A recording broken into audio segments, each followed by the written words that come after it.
Happy Friday, everybody. Today, we're going to be taking out the old Skyrover X1.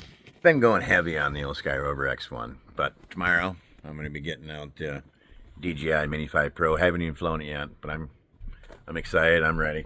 It's going to be fun. It's going to be great, actually. I got it set. But yeah, today, we're going to head down to Illinois. You got to see this. You know, everybody should have a map of Middle Earth, you know.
was a good flight today down there in Illinois.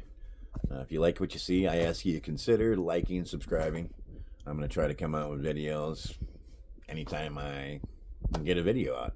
If I could get one out every day, I would. But I drive for a living, so I get to go all over the place, and I'm going to try to get my drones out there and get some cool stuff, you know. Hopefully you see it and you'd be like, hey, I want to go check that out myself. But thanks for watching. Have a good weekend, everybody.